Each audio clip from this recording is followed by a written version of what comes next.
Shiromani committee ਨੂੰ ਕਿਸੇ ਵੀ ਤਰੀਕੇ ਨਾਲ ਬਖਸ਼ਿਆ ਨਾ ਜਾਵੇ। ਰਾਜਨੀਤਿਕ ਧਿਰਾਂ ਇੱਕ ਦੂਜੇ ਦੇ ਸਿਰ ਸੁਆਹ ਪਾਉਣ, ਜੋ ਕਰਨਾ ਕਰਨ, ਨਹੀਂ ਕਰਨਾ ਨਾ ਕਰਨ, ਪਰ ਗੁਰੂ ਸਾਹਿਬ ਦੇ ਮਾਣ ਸਨਮਾਨ ਦੇ ਮਸਲੇ ਉੱਤੇ ਆਪਾਂ ਸਾਰੇ ਮੋਟੀ ਜੀ ਗੱਲ ਰੱਖੀਏ ਕਿ ਸਾਡੇ ਲਈ ਸਾਰੀਆਂ ਸਿਆਸੀ ਪਾਰਟੀਆਂ ਇੱਕੋ ਜਿਹੀਆਂ ਹੀ ਨੇ। ਇਹ ਦਿੱਲੀ ਤੋਂ ਚੱਲਦੀਆਂ ਨੇ ਤੇ ਪੰਜਾਬ ਨੂੰ ਪਿੱਠ ਦਿਖਾਉਂਦੀਆਂ, ਪੰਥ ਨੂੰ ਪਿੱਠ ਦਿਖਾਉਂਦੀਆਂ। ਜਿਹੜੀ ਜਿੰਨੀ ਗੱਲ ਜਿਹਦੀ ਸਹੀ ਆ ਉਹਨਾਂ ਉਹਦਾ ਸਾਥ ਦਈਏ। ਬੇਸ਼ੱਕ ਕੋਈ ਸ਼੍ਰੋਮਣੀ ਕਮੇਟੀ ਦੀ ਗੱਲ ਹੈ, ਜਿੰਨੀ ਇਹ ਜਦੋਂ ਉਹ ਸਹੀ ਆ ਉਹਦਾ ਅਸੀਂ ਸਵਾਗਤ ਕਰੀਏ, ਜਦੋਂ ਉਹ ਜਿੰਨੇ ਗਲਤ ਨੇ ਉਹਨਾਂ ਦਾ ਗਲਤ ਕਹਿਣ ਲੱਗਿਆ ਇਹ ਨਾ ਸੋਚੀਏ ਕਿ ਕੱਲ ਆਪਾਂ ਨੂੰ ਠੀਕ ਕਿਹਾ ਸੀ। ਉਵੇਂ ਹੀ ਅਕਾਲ ਤਖਤ ਸਾਹਿਬ ਦੀ ਗੱਲ ਆ, ਇਵੇਂ ਹੀ ਪੰਜਾਬ ਸਰਕਾਰ ਦੀ ਗੱਲ ਆ, ਕਿਉਂਕਿ ਇਹ ਸਾਰੇ ਲੋਕ ਜਿਹੜੇ ਇਹਨਾਂ ਅਹੁਦਿਆਂ ਤੇ ਬੈਠੇ ਆ ਇਹ ਸਾਡੀ ਕੌਮ ਨੂੰ ਪੂਰੀ ਤਰ੍ਹਾਂ ਇੱਕ ਗਧੀ ਗੇੜ ਚ ਪਾ ਰਹੇ। ਅੱਜ ਇਹ ਨਵਾਂ ਹੀ ਸੱਪ ਕੱਢਿਆ ਭਗਵੰਤ ਮਾਨ ਨੇ ਕਿ ਪੂਰੀ ਦੁਨੀਆ ਚੋਂ ਮੈਨੂੰ ਸੁਨੇਹੇ ਆ ਰਹੇ ਨੇ ਕਿ 15 ਜਨਵਰੀ ਨੂੰ ਜਦੋਂ ਸੰਗਤ ਵੱਲੋਂ ਗੋਲਕ ਦਾ ਹਿਸਾਬ ਕਿਤਾਬ ਲੈ ਕੇ ਆਵਾਂਗੇ, ਸਾਰੇ ਚੈਨਲਾਂ ਤੇ ਲਾਈਵ ਟੈਲੀਕਾਸਟ ਹੋਣਾ ਚਾਹੀਦਾ। ਹੁਣ ਇਹ ਗੱਲ ਕਹਿ ਕੇ ਇੱਕ ਨਵੀਂ ਛਿੰਗੜੀ ਛੇੜ ਦਿੱਤੀ, ਜਦੋਂ ਕਿ ਇਹ ਮਸਲਾ ਗੋਲਕ ਦਾ ਹਿਸਾਬ ਕਿਤਾਬ ਦਾ ਤਾਂ ਹੈ ਹੀ ਨਹੀਂ। ਸੰਬੰਧ ਤੇ ਮਸਲੇ ਨੂੰ ਗੁਰੂ ਦੀ ਗੋਲਕ ਦਾ ਹਿਸਾਬ ਕਿਤਾਬ ਕਹਿ ਕੇ ਗੁੰਮਰਾਹ ਕੀਤਾ ਜਾ ਰਿਹਾ। 84 ਉੱਤੇ ਪ੍ਰੋਗਰਾਮ ਖਬਰ ਦੀ ਖਬਰ ਦੇਖ ਰਹੇ ਸਾਰੇ ਦਰਸ਼ਕਾਂ ਨੂੰ ਮੈਂ ਸਰਬਜੀਤ ਸਿੰਘ ਘੁਮਾਣ ਫਤਿਹ ਅਰਜ਼ ਕਰਦਾ ਜੀ। ਵਾਹਿਗੁਰੂ ਜੀ ਕਾ ਖਾਲਸਾ, ਵਾਹਿਗੁਰੂ ਜੀ ਕੀ ਫਤਿਹ। ਮੇਰੀ ਜ਼ਿੰਦਗੀ ਦੇ ਵਿੱਚ ਕਰੋੜਾਂ ਵਾਰ ਉਹ ਮੌਕੇ ਆਏ ਆ ਜਦੋਂ ਮੈਨੂੰ ਸਿੱਖ ਹੋਣ ਤੇ, ਸਿੱਖਾਂ ਦੇ ਘਰੇ ਜੰਮਣ ਤੇ, ਗੁਰੂ ਸਾਹਿਬਾਨ ਦੀ ਅੰਮ੍ਰਿਤ ਦੀ ਦਾਤ ਹਾਸਲ ਕਰਨ ਉੱਤੇ ਮਾਣ ਹੋਇਆ। ਅੱਜ ਫੇਰ ਇੱਕ ਖਬਰ ਪੜ੍ਹੀ ਤੇ ਆਪਦੀ ਕੌਮ ਉੱਤੇ, ਆਪਦੇ ਧਰਮ ਉੱਤੇ ਫੇਰ ਫਖਰ ਹੋ ਰਿਹਾ। ਇਹ ਖਬਰ ਉੱਤਰਾਖੰਡ ਦੇ ਸਰਕਾਰੀ ਪ੍ਰਸ਼ਾਸਨਿਕ ਅਦਾਰਿਆਂ ਦੇ ਵਿੱਚ ਆ ਰਹੀ ਆ ਕਿ ਉੱਥੇ ਇਹ ਵਿਚਾਰਿਆ ਜਾ ਰਿਹਾ ਕਿ ਹਰਿਦੁਆਰ ਸ਼ਹਿਰ ਦੇ ਕੁਝ ਹਿੱਸਿਆਂ ਨੂੰ ਨੌਨ ਹਿੰਦੂ ਯਾਨੀ ਕਿ ਗੈਰ ਹਿੰਦੂ ਲੋਕਾਂ ਲਈ ਪਾਬੰਦੀਸ਼ੁਦਾ ਕਰਾਰ ਦਿੱਤਾ ਜਾਏਗਾ। ਤੇ ਕਹਿੰਦੇ ਆ ਵੀ ਕੋਈ ਸ਼੍ਰੀ ਗੰਗਾ ਸਭਾ ਹੈ ਜਿਹੜੀ ਹਰ ਕੀ ਪੌੜੀ ਨੂੰ ਮੈਨੇਜ ਕਰਦੀ ਹੈ। ਇਸ ਸਭਾ ਨੇ ਕਿਹਾ ਵੀ ਜਦੋਂ ਕੁੰਭ ਦਾ ਮੇਲਾ ਹੁੰਦਾ ਜਾਂ ਕੋਈ ਹੋਰ ਸਾਡੇ ਧਾਰਮਿਕ ਦਿਨ ਤਿਉਹਾਰ ਆਉਂਦੇ ਆ, ਉਦੋਂ ਇਸ ਇਲਾਕੇ ਵਿੱਚ ਗੈਰ ਹਿੰਦੂਆਂ ਦੀ ਐਂਟਰੀ ਨਹੀਂ ਹੋਣੀ ਚਾਹੀਦੀ। ਇਹਦੇ ਨਾਲ ਪਵਿੱਤਰਤਾ ਭੰਗ ਹੋ ਜਾਂਦੀ। ਤੇ ਕਹਿੰਦੇ ਵੀ ਜਿਹੜੇ ਉੱਤਰਾਖੰਡ ਦੇ ਸੀਐਮ ਨੇ ਪੁਸ਼ਕਰ ਸਿੰਘ ਧਾਮੀ, ਉਹਨਾਂ ਨੇ ਵੀ ਇਸ ਤਰੀਕੇ ਦੀ ਕੋਈ ਗੱਲ ਨੂੰ ਮਨਜ਼ੂਰੀ ਦੇਣ ਬਾਰੇ ਵਿਚਾਰ ਚਰਚਾ ਕੀਤੀ ਆ ਕਿ ਜੀ ਲੋਕਾਂ ਦਾ ਜਿਹੜਾ ਭਰੋਸਾ ਜਾਂ ਮੰਗ ਆ ਉਹਦੇ ਹਿਸਾਬ ਨਾਲ ਅਸੀਂ ਸੋਚ ਰਹੇ ਹਾਂ। ਹੁਣ ਇਹ ਗੱਲ ਦੇਖਣ ਨੂੰ ਬੜੀ ਸੌਖੀ ਜੀ ਤੇ ਸਾਵੀਂ ਜੀ ਤੇ ਸਾਦੀ ਜੀ ਲੱਗ ਸਕਦੀ ਹੈ, ਪਰ ਅਸਲ ਵਿੱਚ ਇਹਦੇ ਪਿੱਛੇ ਫਿਤਰਤ ਕੀ ਆ? ਉਹ ਬ੍ਰਾਹਮਣਵਾਦੀ ਫਿਤਰਤ ਆ ਕਿ ਅਸੀਂ ਸਭ ਤੋਂ ਧਰਤੀ ਉੱਤੇ ਸਭ ਤੋਂ ਸ਼ਾਨਦਾਰ ਤੇ ਸਭ ਤੋਂ ਵਧੀਆ ਤੇ ਰੱਬ ਦੇ ਭੇਜੇ ਹੋਏ ਖਾਸ ਮਨੁੱਖ ਵਾਂ ਤੇ ਬਾਕੀ ਦੁਨੀਆ ਤਾਂ ਉਹੀ ਤੁਰੀ ਫਿਰਦੀ। ਸੋ ਜਿਸ ਬ੍ਰਾਹਮਣ ਨੇ, ਜਿਸ ਬ੍ਰਾਹਮਣਵਾਦ ਨੇ ਸਦੀਆਂ ਤੋਂ ਮਨੁੱਖਤਾ ਦੇ ਉੱਤੇ ਜ਼ੁਲਮ ਕਰਨ ਦਾ, ਸ਼ੋਸ਼ਣ ਕਰਨ ਦਾ, ਡਿਸਕ੍ਰਿਮੀਨੇਸ਼ਨ ਦਾ ਤੇ ਲੋਕਾਂ ਦੇ ਉੱਤੇ ਅਤਿਆਚਾਰ ਕਰਨ ਦਾ ਇੱਕ ਠੇਕਾ ਜਿਵੇਂ ਲਿਆ ਹੋਵੇ ਤੇ ਸਾਰਾ ਕੁਝ ਰੱਬ ਦੇ ਨਾਂ ਤੇ ਕੀਤਾ ਜਾਂਦਾ। ਜਦੋਂ ਮੈਂ ਕਿਤਾਬਾਂ ਨਾਲ ਦੋ ਚਾਰ ਹੋਣਾ ਸ਼ੁਰੂ ਕੀਤਾ ਤਾਂ ਕੁਝ ਇਹੋ ਜਿਹੇ ਸਵਾਲ ਜਿਹੜੇ ਮੈਨੂੰ ਬੜੇ ਤੰਗ ਕਰਦੇ ਸੀ, ਉਹਨਾਂ ਦੇ ਜਵਾਬ ਵੀ ਮਿਲੇ। ਜਦੋਂ ਪੜ੍ਹਿਆ ਕਿ ਜਿਹੜਾ ਮਹਾਤਮਾ ਬੁੱਧ ਜਾਂ ਬੁੱਧ ਮੱਤ ਵਾ ਵੀ ਇਹ ਨਾਸਤਕ ਸੀਗੇ, ਮੈਨੂੰ ਬੜੀ ਹੈਰਾਨੀ ਹੋਈ, ਕਿਉਂਕਿ ਸੁਣਦੇ ਆਏ ਸੀ ਭਗਵਾਨ ਬੁੱਧ ਅੱਖਰ ਤੇ ਮਹਾਤਮਾ ਬੁੱਧ, ਤੇ ਇਹ ਕੀ ਹੋ ਗਿਆ ਵੀ ਉਹ ਨਾਸਤਕ। ਫਿਰ ਅੱਗੇ ਜਾ ਕੇ ਸਮਝ ਲੱਗੀ ਕਿ ਭਗਵਾਨ ਬੁੱਧ ਤਾਂ ਬਾਹਮਣਾਂ ਨੇ ਬਣਾਇਆ ਉਹਨੂੰ, ਉਹ ਤਾਂ ਮਹਾਤਮਾ ਹੀ ਸੀ। ਮਹਾਤਮਾ ਵੀ ਉਹ ਜਿਹਨੇ ਮਨੁੱਖਤਾ ਨੂੰ ਇੱਕ ਸੇਧ ਦੇਣ ਲਈ ਕੁਝ ਨਿਯਮ ਘੜੇ, ਕੁਝ ਰਾਹ ਦਿਖਾਇਆ। ਇਹ ਜਿਵੇਂ ਸਿੱਖ ਧਰਮ ਨੇ ਅੱਜ ਦੇ ਦੌਰ ਵਿੱਚ ਬ੍ਰਾਹਮਣਵਾਦ ਦੀ ਸਤਾਈ ਹੋਈ ਮਨੁੱਖਤਾ ਨੂੰ ਇੱਕ ਮਜ਼ਬੂਤ ਕਿਲਾ ਦਿੱਤਾ ਵੀ ਆਜੋ ਭਾਈ ਮੇਰੀ ਛਾਂ ਹੇਠ ਮੇਰੇ ਮਹਿਲ 'ਚ ਵੜ ਜਾਓ, ਮੈਂ ਦੇਖਦਾ ਤੁਹਾਡੇ ਨਾਲ ਕੌਣ ਕੀ ਕਰਦਾ। ਉਵੇਂ ਹੀ ਸਦੀਆਂ ਪਹਿਲਾਂ ਮਹਾਤਮਾ ਬੁੱਧ ਨੇ ਦਰੜੀ ਜਾ ਰਹੀ, ਕਲਪ ਰਹੀ, ਸਤਾਈ ਹੋਈ ਬ੍ਰਾਹਮਣ ਦੀ ਮਨੁੱਖਤਾ ਦਾ ਜਿਹੜਾ ਸੀਗਾ ਭਲਾ ਕਰਨ ਦੇ ਲਈ ਸੋਚਿਆ। ਇਹ ਜਦੋਂ ਉਹਨੇ ਦੇਖਿਆ, ਬੁੱਧ ਮਤ ਨੇ, ਬੋਧੀਆਂ ਨੇ, ਮਹਾਤਮਾ ਬੁੱਧ ਸਮੇਤ, ਕਿ ਜਿੰਨਾ ਕੁਛ ਇਹਨਾਂ ਲੋਕਾਂ ਨਾਲ ਕੀਤਾ ਜਾ ਰਿਹਾ ਉਹ ਰੱਬ ਦੇ ਨਾਂ ਤੇ ਕੀਤਾ ਜਾ ਰਿਹਾ, ਕਿ ਭਾਰਤ ਦੇ ਅਸਲ ਵਾਸੀ ਲੋਕੋ, ਤੁਹਾਡੇ ਨਾਲ ਜੋ ਕੁੱਤੇ ਖਾਣੀ ਬ੍ਰਾਹਮਣਵਾਦ ਦੇ ਨਿਯਮਾਂ ਅਨੁਸਾਰ ਹੋ ਰਹੀ ਹੈ, ਇਹ ਤਾਂ ਹੋ ਰਹੀ ਆ ਕਿਉਂਕਿ ਰੱਬ ਚਾਹੁੰਦਾ। ਹੁਣ ਇਹੋ ਜਿਹੇ ਰੱਬ ਨਾਲ ਲੋਕਾਂ ਦਾ ਜਿਹੜੇ ਜੁਰਮ ਦਾ ਸ਼ਿਕਾਰ ਹੋ ਰਹੇ ਨੇ ਉਹਨਾਂ ਦਾ ਰਵੱਈਆ ਕੀ ਹੋਊ? ਉਹ ਤਾਂ ਇਹੀ ਕਹਿਣਗੇ ਵੀ ਫਿੱਟੇ ਮੂੰਹ ਇਹੋ ਜਿਹੇ ਰੱਬ ਦੇ, ਜਿਹੜਾ ਸਾਡੀਆਂ ਧੀਆਂ ਭੈਣਾਂ ਨੂੰ ਹੁਕਮ ਦਿੰਦਾ ਕਿ ਪਹਿਲੀ ਰਾਤ ਵਿਆਹ ਤੋਂ ਪਹਿਲਾਂ ਬਾਹਮਣ ਦੇ ਨਾਲ ਕੱਟਣੀ ਪਊ, ਜਿਹੜਾ ਸਾਡੇ ਲਈ ਇੰਨੇ ਗੰਦੇ ਨਿਯਮ ਬਣਾਏ ਹੋਏ ਨੇ। ਅਸੀਂ ਇਹੋ ਜਿਹੇ ਰੱਬ ਤੋਂ ਬਾਗੀ ਹੋਵਾਂਗੇ। ਇਸ ਤਰੀਕੇ ਦੀ ਗੱਲ ਜਦੋਂ ਸਮਝ ਪਈ ਕਿ ਉਹ ਬੋਧੀ ਤਾਂ ਕਾਹਨੂੰ ਨਾਸਤਕ ਸੀ, ਉਹਨਾਂ ਨੂੰ ਨਾਸਤਕਤਾ ਵੱਲ ਧੱਕਣ ਵਾਲੇ ਬ੍ਰਾਹਮਣ ਤੇ ਬ੍ਰਾਹਮਣਵਾਦ ਜਿਹੜਾ ਹੈ ਉਹਦੇ ਜੁੱਤੀਆਂ ਪੈਣੀਆਂ ਚਾਹੀਦੀਆਂ। ਸੋ ਬਹੁਤ ਸਾਰੇ ਸਵਾਲਾਂ ਦੇ ਜਵਾਬ ਮਿਲੇ ਜਦੋਂ ਇਹ ਸੁਣਦੇ ਹੁੰਦੇ ਸੀ। ਸਾਡੇ ਪਿੰਡ ਘੁਮਾਣ ਦੇ ਵਿੱਚ 3 ਵੱਡੇ ਨਗਰ ਕੀਰਤਨ ਬਚਪਨ ਤੋਂ ਨਿਕਲਦੇ ਦੇਖਦੇ ਰਹੇ।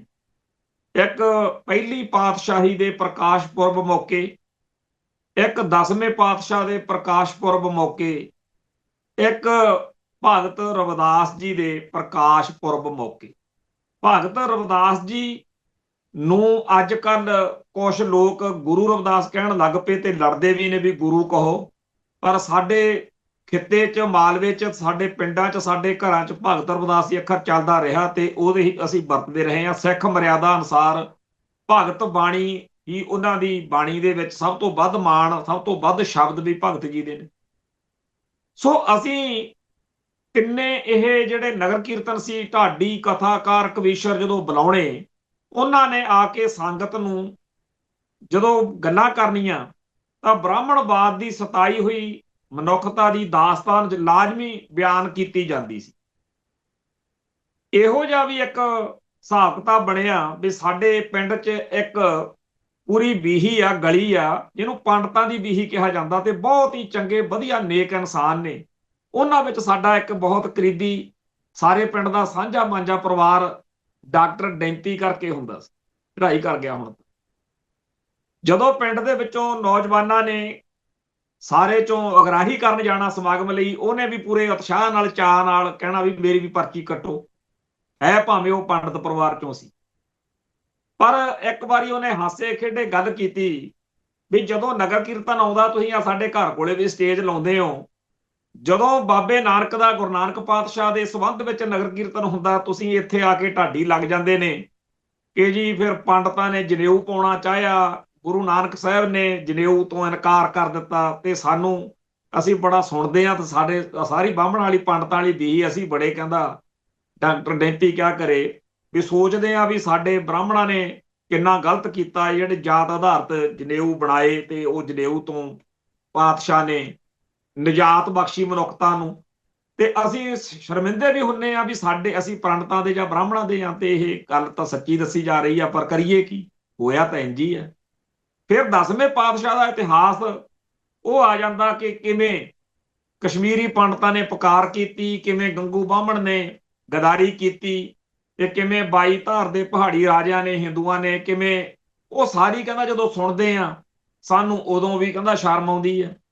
ਫਿਰ ਕਹਿੰਦਾ ਜਦੋਂ ਭਗਤ ਰਵਿਦਾਸ ਵਾਲਾ ਨਗਰ ਕੀਰਤਨ ਆ ਜਾਂਦਾ, ਉਦੋਂ ਤਾਂ ਕਹਿੰਦਾ ਫਿਰ ਸਾਰਾ ਕੁਝ ਇਹੀ ਚੱਲਦਾ ਵੀ ਪੰਡਤਾਂ ਨੇ ਆਹ ਕੀਤਾ, ਬਾਹਮਣਾਂ ਨੇ ਉਹ ਕੀਤਾ। ਫਿਰ ਕਹਿੰਦਾ ਵੀ ਤੁਸੀਂ, ਕਹਿੰਦਾ ਵੀ ਦੇਖੋ, ਨਾਲੇ ਤਾਂ ਅਸੀਂ ਤੁਹਾਨੂੰ ਅਗਰਾਹੀ ਮੌਕੇ ਬਰਾਬਰ ਮਾਇਆ ਦਿੰਨੇ ਆ, ਤੇ ਨਾਲੇ ਅਸੀਂ ਥੋਤੋਂ ਸੁਣਦੇ ਆ। ਹਾਸੇ ਖੇੜੇ ਚ ਉਹਨੇ ਇਹ ਗੱਲ ਕਿਹਾ ਕਰਨੀ, ਅਸੀਂ ਵੀ ਕਹਿਣਾ ਵੀ ਤੁਹਾਡੇ ਬੰਦਿਆਂ ਨੇ ਚੰਦ ਵੀ ਤਾਂ ਬਾਹਲੇ ਚੜ੍ਹੇ ਆ। ਸੋ ਇਸ ਗੱਲ ਦੱਸਣ ਦਾ ਮੇਰਾ ਭਾਵ ਇਹ ਹੈ ਕਿ ਜਦੋਂ ਅਸੀਂ ਇਹ ਰਾਗੀਆਂ, ਢਾਡੀਆਂ, ਕਥਾਕਾਰ, ਪ੍ਰਚਾਰਕਾਂ ਤੋਂ ਸੁਣਦੇ ਰਹੇ ਬਈ ਕਿਵੇਂ ਬ੍ਰਾਹਮਣਵਾਦ ਨੇ ਮਨੁੱਖਤਾ ਦਾ ਘਾਣ ਕੀਤਾ, ਤਾਂ ਅੱਜ ਬਹੁਤ ਸਾਰੇ ਇਹੋ ਜਿਹੇ ਪੰਡਤ ਜਾਂ ਬ੍ਰਾਹਮਣ ਬਰਾਦਰੀ ਚੋਂ ਪੈਦਾ ਹੋਏ ਲੋਕ ਨੇ, ਖਾਸ ਤੌਰ ਦੇ ਉੱਤੇ ਸਾਡੇ ਇਤਿਹਾਸ ਵਿੱਚ ਵੀ ਬਹੁਤ ਸਾਰੇ ਇਹੋ ਜਿਹੇ ਲੋਕਾਂ ਦਾ ਜ਼ਿਕਰ ਆਉਂਦਾ ਜਿਨ੍ਹਾਂ ਨੇ ਹਿੰਦੂਪੁਣਾ ਤਿਆਗ ਦਿੱਤਾ, ਬ੍ਰਾਹਮਣਵਾਦ ਤਿਆਗ ਦਿੱਤਾ ਤੇ ਸਿੱਖੀ ਦੀ ਮਰਿਆਦਾ ਧਾਰਨ ਕਰਕੇ ਸਿੱਖ ਕੌਮ ਦੇ ਵਿੱਚ ਆ ਕੇ ਉਹਨਾਂ ਨੇ ਆਪਣਾ ਜੀਵਨ ਰੌਸ਼ਨ ਕੀਤਾ। ਇੱਕ ਕਿਤਾਬ ਜਿਹੜਾ ਇਕਬਾਲ ਸਿੰਘ ਲਾਲਪੁਰਾ ਉਹਨੇ ਲਿਖੀ ਸੀ, ਬ੍ਰਾਹਮਣ ਭਲਾ ਆਖੀਏ। ਦੋ ਕਿਤਾਬਾਂ ਨੇ ਉਹਦੀਆਂ, ਇੱਕ ਮੁਸਲਮਾਨ ਕਹਾਵਣ ਮੁਸ਼ਕਲ, ਇੱਕ ਹੈ ਬ੍ਰਾਹਮਣ ਭਲਾ ਆਖੀਏ। ਇਹਨਾਂ ਦੋਨਾਂ ਕਿਤਾਬਾਂ ਦੇ ਵਿੱਚ ਕਾਫੀ ਕੀਮਤੀ ਜਾਣਕਾਰੀ ਆ। ਸਾਡਾ ਇਕਬਾਲ ਸਿੰਘ ਲਾਲਪੁਰੇ ਦੇ ਨਿੱਜ ਨਾਲ ਕੋਈ ਬਖਰੇਵਾਂ, ਕੋਈ ਵਿਚਾਰਧਾਰਕ ਟਕਰਾ ਹੈਗਾ, ਉਹ ਅਲੱਗ ਚੱਕਰ ਆ। ਪਰ ਇਹ ਦੋਨੇ ਕਿਤਾਬਾਂ ਮੈਂ ਸਮਝਦਾ ਵੀ ਪੜ੍ਹਨਯੋਗ ਨੇ, ਕਿਉਂਕਿ ਦੋਨੇ ਕਿਤਾਬਾਂ ਦੇ ਵਿੱਚ ਜਿਹੜੀ ਮੁਸਲਮਾਨ ਕਹਾਵਣ ਮੁਸ਼ਕਲ ਆ, ਉਹਦੇ ਵਿੱਚ ਉਹਨਾਂ ਸਾਰੇ ਮੁਸਲਮਾਨਾਂ ਦਾ ਜ਼ਿਕਰ ਆ ਜਿਨ੍ਹਾਂ ਨੇ ਗੁਰੂ ਘਰ ਨਾਲ ਨਿਭਾਈ ਹੈ। ਇਵੇਂ ਹੀ ਬ੍ਰਾਹਮਣਾਂ ਚੋਂ, ਹਿੰਦੂਆਂ ਚੋਂ ਸਿੱਖ ਸਜਣ ਵਾਲੇ ਸਾਰੇ ਉਹਨਾਂ ਲੋਕਾਂ ਦਾ ਜ਼ਿਕਰ ਬ੍ਰਾਹਮਣ ਭਲਾ ਆਖੀਏ ਕਿਤਾਬ 'ਚ ਵਾ। ਹੁਣ ਇਹ ਗੱਲ ਇੱਥੇ ਕਰਨ ਦਾ ਭਾਵ ਇਹ ਆ ਕਿ ਇਸ ਵੇਲੇ ਜਿਹੜੀ ਮੋਹਰ ਲਾਉਣ ਵਾਲਾ ਜ਼ਮਾਨਾ ਚੱਲਿਆ ਹੋਇਆ ਵੀ ਹਰੇਕ ਤੇ ਆਪਦੀ ਮੋਹਰ ਲਾਈ ਚੱਲੋ, RSS ਨੇ ਇਹ ਕੰਮ ਹੀ ਫੜ ਲਿਆ ਵੀ ਜਿਹੜੇ ਸਿੱਖ ਗੁਰੂ ਨਾਨਕ ਸਾਹਿਬ ਦੇ ਵੇਲੇ ਤੋਂ ਲੈ ਕੇ ਅੱਜ ਤੱਕ ਸਿੱਖ ਸਜੇ ਹੋਏ ਸੀ, ਜੋ ਹਿੰਦੂ ਨਹੀਂ ਸੀ ਰਹੇ, ਬ੍ਰਾਹਮਣ ਨਹੀਂ ਸੀ ਰਹੇ, ਉਹਨਾਂ ਦੀਆਂ ਪੁਰਾਣੀਆਂ ਜਾਤ ਬਰਾਦਰੀਆਂ ਲੱਭ ਲੱਭ ਕੇ ਦੱਸਿਆ ਜਾ ਰਿਹਾ ਕਿ ਫਲਾਨਾ ਤਾਂ ਸ਼ਰਮਾ ਸੀ, ਫਲਾਨਾ ਵਰਮਾ ਸੀ, ਤੇ ਫਲਾਨਾ ਆਹ ਸੀ, ਤੇ ਫਲਾਨਾ ਉਹ ਸੀ। ਹਕੀਕਤ ਇਹ ਆ ਕਿ ਜੇਕਰ ਉਹਨਾਂ ਨੂੰ ਆਪਦੇ ਬ੍ਰਾਹਮਣ ਹੋਣ ਤੇ, ਜੇ ਆਪਣੇ ਹਿੰਦੂ ਹੋਣ ਤੇ ਸ਼ਰਮੇ ਸ਼ੁਰਮੇ ਹੋਣ ਤੇ ਮਾਣ ਹੁੰਦਾ, ਤਾਂ ਕਾਹਨੂੰ ਉਹ ਉਸ ਚੀਜ਼ ਨੂੰ ਛੱਡ ਕੇ ਸਿੱਖ ਸਜਦੇ। ਸੋ ਉਹਨਾਂ ਨੇ ਹਿੰਦੂ ਧਰਮ ਤਿਆਗ ਦਿੱਤਾ ਸੀ, ਕਿਉਂਕਿ ਉਹਨਾਂ ਨੂੰ ਸਮਝ ਲੱਗ ਚੁੱਕੀ ਸੀ ਕਿ ਇੱਥੇ ਕੁਝ ਨਹੀਂ। ਸੋ ਅੱਜ ਉਹਨਾਂ ਦੇ ਉੱਤੇ ਇਸ ਤਰ੍ਹਾਂ ਦੀ ਗੱਲ ਕਰਨੀ ਇਹ ਬਹੁਤ ਮਾੜੀ ਗੱਲ। ਦੂਜਾ, ਇਹ ਬਿਮਾਰੀ ਇੰਨੀ ਵਧੀ ਪਿਛਲੇ 4-5 ਸਾਲਾਂ ਤੋਂ, ਜੋ RSS ਦਾ ਪ੍ਰੋਜੈਕਟ ਆ ਉਹਦੇ ਤਹਿਤ 500-600 ਸੋਸ਼ਲ ਮੀਡੀਆ ਤੇ ਖਾਤੇ ਬਣਾਏ ਗਏ, ਜਿਨ੍ਹਾਂ ਨੇ ਇੱਕ ਨਕਾਤੀ ਪ੍ਰੋਗਰਾਮ ਫੜਿਆ ਕਿ ਜਿੰਨੇ ਵੀ ਸਿੱਖ ਕੌਮ ਦੇ ਯੋਧੇ, ਸ਼ਹੀਦ, ਕਥਾਕਾਰ, ਪ੍ਰਚਾਰਕ ਕੌਮ ਦੇ ਵਿੱਚ ਮਾਣ ਪਾਉਂਦੇ ਆ, ਉਹਨਾਂ ਸਾਰਿਆਂ ਨੂੰ ਕਹੀ ਜਾਂਦੇ ਆ ਜੀ ਰੰਗਰੇਟਾ ਸੀ, ਰੰਗਰੇਟਾ ਸੀ, ਰੰਗਰੇਟਾ ਸੀ। ਆਖਰ ਅੱਕ ਕੇ ਫਿਰ ਹੋਰ ਬਰਾਦਰੀਆਂ ਵਾਲੇ ਲੋਕਾਂ ਨੂੰ ਜਵਾਬ ਦੇਣਾ ਪੈਣਾ। ਉਹ ਲੱਗੇ ਕਿ ਆਹ ਤਾਂ ਜੀ ਸਾਡੇ ਖੱਤਰੀਆਂ ਚੋਂ ਹੋਇਆ, ਆਹ ਜੀ ਸਾਡੇ ਜੱਟਾਂ ਚੋਂ ਹੋਇਆ। ਹੁਣ ਇਹ ਚੀਜ਼ ਬ੍ਰਾਹਮਣ ਨੂੰ ਫਿੱਟ ਬੈਠਦੀ ਆ ਕਿ ਸਿੱਖ ਕੌਮ ਦੇ ਵਿੱਚ ਜਾਤ ਪਾਤ ਆ ਗਈ ਜੀ। ਇਹ ਗੱਲ ਆਪਦੀ ਥਾਂ ਤੇ ਆ ਕਿ ਸਿੱਖ ਸਮਾਜ ਦੇ ਕੁਝ ਹਿੱਸਿਆਂ ਦੇ ਵਿੱਚ ਜਾਤ ਬਰਾਦਰੀਆਂ ਦੀ ਬਿਮਾਰੀ ਹੈਗੀ ਹੈ, ਪਰ ਅਜੇ ਵੀ ਬਹੁਤ ਕੁਝ ਬਚਿਆ ਹੋਇਆ। ਇੱਕ ਪਾਸੇ ਹਜ਼ਾਰਾਂ ਸਦੀਆਂ ਤੋਂ ਬ੍ਰਾਹਮਣਵਾਦ ਦਾ ਪਾਇਆ ਹੋਇਆ ਗੰਦ, ਜਿਹਦੇ ਉੱਤੇ 10 ਗੁਰੂ ਸਾਹਿਬਾਨ ਦੀ ਕਿਰਪਾ ਨਾਲ ਬਹੁਤ ਕੁਝ ਸਫਾਈ ਹੋਈ, ਜਿਹਦੇ ਬਾਰੇ ਮੈਕਾਲਫ ਵਰਗੇ, ਮਿਸਟਰ ਡੀ ਪੈਟਰੀ ਵਰਗੇ ਸ਼ਰੇਆਮ ਲਿਖ ਗਏ ਕਿ ਗੁਰੂ ਸਾਹਿਬਾਨ ਦੇ ਉੱਤੇ ਬ੍ਰਾਹਮਣਵਾਦ ਨੂੰ, ਹਿੰਦੂਆਂ ਨੂੰ ਗੁੱਸਾ ਹੀ ਇਸ ਗੱਲ ਦਾ ਕਿ ਹਿੰਦੂ ਧਰਮ ਦੀ ਜਿਹੜੀ ਬੁਨਿਆਦ ਆ, ਜਾਤ ਵਰਣ ਦੀਆਂ ਵੰਡਾਂ, ਉਹਦੇ ਉੱਤੇ ਕਰਾਰੀ ਸੱਟ ਮਾਰੀ ਸੀ। ਸੋ ਇਸ ਗੱਲ ਨੂੰ ਦੇਖਦਿਆਂ ਹੋਇਆਂ 18ਵੀਂ ਸਦੀ ਦੇ ਵਿੱਚ ਇੱਕ ਵਾਰ ਤਾਂ ਇਉਂ ਪੂਰਨ ਤੌਰ ਦੇ ਉੱਤੇ ਖਾਲਸਾਈ ਸਪਿਰਿਟ ਜਿਹੜੀ ਸੀ ਭਾਰੂ ਹੋਈ ਸੀ, ਪਰ ਬਾਅਦ ਵਿੱਚ ਮਿਸਲਾਂ ਦੇ ਦੌਰ ਤੋਂ ਹੌਲੀ ਹੌਲੀ ਸਾਡੇ 'ਚ ਫਿਰ ਜਾਤ ਵਰਣ ਦੀਆਂ ਬਿਮਾਰੀਆਂ ਵੰਡਾਂ ਵਧੀਆਂ। ਅੱਜ ਵੀ ਕਾਫੀ ਸਾਰੇ ਲੋਕ ਇਸ ਬਿਮਾਰੀ ਦਾ ਸ਼ਿਕਾਰ ਨੇ, ਪਰ ਅਜੇ ਵੀ ਸੂਰਜ ਨੂੰ ਜਿਵੇਂ ਗ੍ਰਹਿਣ ਲੱਗ ਜਾਵੇ ਉਵੇਂ ਗ੍ਰਹਿਣ ਤਾਂ ਲੱਗਿਆ ਹੋਇਆ ਹੈ ਸਾਡੇ ਸਮਾਜ ਦੇ ਵਿੱਚ, ਪਰ ਜਾਤ ਪਾਤ ਅਜੇ ਵੀ ਉਸ ਤਰੀਕੇ ਨਾਲ ਨਹੀਂ ਜਿਵੇਂ ਬ੍ਰਾਹਮਣਾਂ 'ਚ ਹੈ, ਤੇ ਆਵੇ ਵੀ ਨਾ ਕਦੇ। ਹੁਣ ਗੱਲ ਇਹ ਹੈ ਕਿ ਜਦੋਂ ਆਪਣੇ ਧਰਮ ਦੇ ਬਾਰੇ ਆਪਾਂ ਚੰਗੇ ਪੱਖਾਂ ਤੋਂ ਸੋਚਦੇ ਹਾਂ, ਅੱਗੇ ਵੀ ਗੱਲ ਕੀਤੀ ਹੈ, ਇਉਂ ਲੱਗਦਾ ਹੈ ਜਿਵੇਂ ਸੜਕ ਬਣੀ ਹੋਈ ਆ ਬਹੁਤ ਸੋਹਣੀ, ਤੇ ਵਿੱਚ ਕਿਤੇ ਕਿਤੇ ਸਪੀਡ ਬ੍ਰੇਕਰ ਆਉਂਦੇ ਆ ਵੀ ਤੁਸੀਂ ਆਹ ਨਹੀਂ ਕਰਨਾ, ਆਹ ਨਹੀਂ ਕਰਨਾ। ਉਹ ਜਿਹੜੀਆਂ ਰੋਕਾਂ ਨੇ, ਉਹ ਜਿਹੜੀਆਂ ਰੋਕਾਂ ਟੋਕਾਂ ਨੇ, ਉਹ ਸਪੀਡ ਬ੍ਰੇਕਰ ਵਾਂਗੂ ਸਾਡੀ ਜਿਹੜੀ ਗਲਤੀਆਂ ਕਰਨ ਦੀ ਰਫ਼ਤਾਰ ਆ ਉਹਨੂੰ ਘਟਾਉਂਦੇ ਆ, ਤਾਂ ਕਿ ਅਸੀਂ ਸਿੱਖ ਮਰਿਆਦਾ ਦੇ ਵਿੱਚ ਵੱਧ ਤੋਂ ਵੱਧ ਨੰਬਰ ਲੈ ਸਕੀਏ। ਜਿਵੇਂ ਪੇਪਰ ਹੁੰਦਾ, ਪੇਪਰ 100 ਨੰਬਰ ਦਾ ਹੁੰਦਾ, ਬਹੁਤੇ ਜ਼ਿਆਦਾ ਤਾਂ ਵਿਚਾਰੇ ਆਪਣੇ ਵਰਗੇ 33% ਨੰਬਰ ਲੈਣ ਵਾਲੇ ਹੁੰਦੇ ਨੇ, ਕਈ ਉਦੋਂ ਉੱਪਰ ਹੁੰਦੇ ਆ 60-70% ਵਾਲੇ। ਬਹੁਤ ਜ਼ਿਆਦਾ ਲੋਕ, ਬਹੁਤ ਘੱਟ ਲੋਕ ਹੁੰਦੇ ਆ ਜਿਹੜੇ 60% ਤੋਂ ਲੈ ਕੇ 80% ਦੇ ਵਿਚਾਲੇ ਹੁੰਦੇ ਆ। ਉਦੋਂ ਵੀ ਘੱਟ ਹੁੰਦੇ ਆ ਜਿਹੜੇ 80% ਤੋਂ 90% ਵਾਲੀ ਲਾਈਨ 'ਚ ਖੜਦੇ ਆ। ਤੇ ਫਿਰ ਜਿਹੜੀ 90% ਤੋਂ ਉੱਪਰ ਵਾਲੀ ਕਤਾਰ ਆ, ਉਹ ਤਾਂ ਫਿਰ ਕਬੀਰ ਐਸਾ ਏਕ ਆਧ, ਉਹਦਾ ਫਿਰ ਜਗ ਮੈਂ ਉੱਤਮ ਕਾਢੀਐ, ਵਿਰਲੇ ਕਈ, ਉਹਦਾ ਫਿਰ ਕੋਈ ਵਿਰਲਾ ਹੀ ਹੁੰਦਾ ਨਾ ਜੀ। ਸੋ ਹਰੇਕ ਦਾ ਮਨ ਕਰਦਾ ਕਿ ਮੈਂ ਖਾਲਸਾਈ ਇਤਿਹਾਸ ਦੇ ਵਿੱਚ ਖਾਸ ਬੰਦਿਆਂ 'ਚ ਮੇਰੀ ਕਿਤੇ ਗਿਣਤੀ ਸੱਚੇ ਪਾਤਸ਼ਾਹ ਦੀ ਕਿਰਪਾ ਨਾਲ ਆ ਜੀ। ਪਰ ਇਹ ਤਾਂ ਸਤਿਗੁਰਾਂ ਦੀ ਕਿਰਪਾ ਹੈ ਨਾ। ਹੁਣ ਇਸ ਗੱਲ ਨੂੰ ਮੁੱਖ ਰੱਖ ਕੇ ਸੋਚੋ, ਜਿੰਨੇ ਸਾਡੇ ਸਿੱਖ ਨਾਇਕ ਨੇ ਜਿਨ੍ਹਾਂ ਨੇ ਕਿਸੇ ਵੀ ਕਾਰਨ ਕਰਕੇ ਕੌਮ ਦੇ ਵਿੱਚ ਮਾਣ ਪਾਇਆ, ਪਹਿਲੀ ਪਾਤਸ਼ਾਹੀ ਦੇ ਇਤਿਹਾਸ ਤੋਂ ਲੈ ਕੇ ਅੱਜ ਤੱਕ ਜਿਹੜਾ 5.5 ਸਦੀਆਂ ਦਾ ਇਤਿਹਾਸ ਆ, ਆਪਾਂ ਨੂੰ ਉਹਨਾਂ ਦੀਆਂ ਜਾਤ ਬਰਾਦਰੀਆਂ ਨਾਲ ਕੋਈ ਮਤਲਬ ਨਹੀਂ ਹੋਣਾ ਚਾਹੀਦਾ। ਉਹ ਤਾਂ ਬ੍ਰਾਹਮਣ ਦੀਆਂ ਦਿੱਤੀਆਂ ਹੋਈਆਂ ਸੀ, ਉਹ ਪੁੱਛਾ ਤਾਂ ਆਪਾਂ ਨੂੰ ਚੇਤੇ ਨਹੀਂ ਰੱਖਣ ਦੀ ਲੋੜ। ਸਾਨੂੰ ਤਾਂ ਇਹ ਹੋਣਾ ਚਾਹੀਦਾ ਵੀ ਉਹ ਸਾਡੇ ਸਿੱਖ ਕੌਮ ਦਾ ਮਾਣ ਆ। ਉਹਨਾਂ ਸਾਰਿਆਂ ਨੇ ਉਹ ਬ੍ਰਾਹਮਣਵਾਦ ਤਾਂ ਤਿਆਗਿਆ ਸੀ ਕਿ ਉੱਥੇ ਸਪੀਡ ਬ੍ਰੇਕਰਾਂ ਦੇ ਵਿਚਾਲੇ ਸੜਕ ਬਣੀ ਹੋਈ ਹੈ। ਇੱਕ ਪਾਸੇ ਸਿੱਖ ਧਰਮ ਆ ਜਿਹਦੇ ਵਿੱਚ ਸੜਕ ਤਾਂ ਹੈ ਪਰ ਕਿਤੇ ਕਿਤੇ ਸਪੀਡ ਬ੍ਰੇਕਰ ਨੇ, ਇੱਕ ਪਾਸੇ ਹਿੰਦੂ ਧਰਮ ਹੈ ਜਿਹਦੇ ਸਪੀਡ ਬ੍ਰੇਕਰਾਂ ਦੇ ਵਿਚਾਲੇ ਸੜਕ ਕਿਤੇ ਕਿਤੇ ਬਣੀ ਹੋਈ ਦਿਖਦੀ। ਸੋ ਉਸ ਧਰਮ ਦੀ ਮਰਿਆਦਾ, ਪਰੰਪਰਾ, ਰਵਾਇਤ ਵਿੱਚ ਜੋ ਕੁਝ ਹੈ ਉਹਦੇ ਚ ਸਭ ਤੋਂ ਜਿਹੜੀ ਭੈੜੀ ਗੱਲ ਆ ਉਹ ਜਾਤ ਵਰਣ ਦੀ ਵੰਡ ਤੇ ਉਹਦੇ ਆਧਾਰ ਤੇ ਮਨੁੱਖਤਾ ਦਾ ਘਾਣ। ਉਹਦੇ ਵਿੱਚ ਸਭ ਤੋਂ ਜਿਹੜੀ ਗੰਦੀ ਗੱਲ ਆ ਉਹ ਇਹ ਆ ਕਿ ਬ੍ਰਾਹਮਣ ਜਿਹੜਾ ਹੈ ਉਹ ਸਭ ਤੋਂ ਸਰਬ ਉੱਚ ਵਾ, ਗੰਦੇ ਤੋਂ ਗੰਦਾ, ਭੈੜੇ ਤੋਂ ਭੈੜਾ, ਗੁਣਹੀਣ, ਅਯੋਗ ਤੇ ਬੇਵਕੂਫ ਤੋਂ ਬੇਵਕੂਫ ਜਿਹੜਾ ਬ੍ਰਾਹਮਣ ਆ ਉਹ ਕਹਿੰਦੇ ਪੂਜਣਯੋਗ ਆ। ਪਰ ਜਿਹੜਾ ਇਹਦੇ ਤੋਂ ਬਿਨਾ, ਖਾਸ ਤੌਰ ਤੇ ਜਿਹੜਾ ਦਲਿਤ ਜਾਂ ਸ਼ੂਦਰ ਆ, ਕਹਿੰਦੇ ਉਹ ਜਿੰਨਾ ਮਰਜ਼ੀ ਗਿਆਨਵਾਨ ਹੋਵੇ ਉਹਦੀ ਕੋਈ ਵੈਲਿਊ ਨਹੀਂ। ਸੋ ਹਜ਼ਾਰਾਂ ਸਦੀਆਂ ਤੋਂ ਭਾਰਤ ਦੇ ਵਿੱਚ ਬ੍ਰਾਹਮਣਵਾਦ ਨੇ ਜਿਸ ਭਾਈਚਾਰੇ ਨੂੰ ਸ਼ੂਦਰ ਕਹਿ ਕੇ ਦੁਰਕਾਰਿਆ, ਧਿਰਕਾਰਿਆ, ਉਹਨਾਂ ਨੂੰ ਕਿਹਨੇ ਲੜ ਲਾਇਆ, ਕਿਹਨੇ ਗਲ ਨਾਲ ਲਾਇਆ? ਉਹ ਹੈ ਗੁਰੂ ਪਾਤਸ਼ਾਹ ਦੀ ਸਿੱਖੀ। ਸੋ ਸਿੱਖ ਕੌਮ ਦੇ ਵਿੱਚ ਮਾਣ ਆਉਂਦਾ ਕਿ ਸਾਨੂੰ ਇੱਥੇ ਕਿਸੇ ਡਿਸਕ੍ਰਿਮੀਨੇਸ਼ਨ, ਕਿਸੇ ਵਿਤਕਰੇ ਦੀ, ਕਿਸੇ ਜਲਾਲਤ ਦੀ, ਕਿਸੇ ਇਸ ਤਰੀਕੇ ਦੀ ਗੱਲ ਦੀ ਕੋਈ ਇੱਥੇ ਥਾਂ ਨਹੀਂ ਹੈ।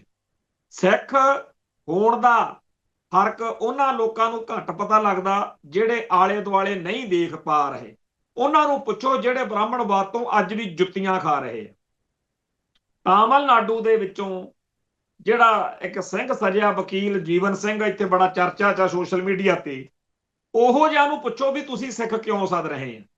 ਉੜੀਸਾ, ਤਾਮਿਲਨਾਡੂ ਜਾਂ ਭਾਰਤ ਦੇ ਦੱਖਣ ਭਾਰਤੀ ਸੂਬੇ ਉਡੀਕ ਰਹੇ ਨੇ ਕਿ ਕਦੇ ਕੋਈ ਲਹਿਰ ਚੱਲੇ ਤੇ ਉਹ ਸਾਰੇ ਦੇ ਸਾਰੇ ਲੋਕ ਜਿਹੜੇ ਨੇ ਉਹ ਸਿੱਖ ਸੱਜ ਜਾਣਗੇ।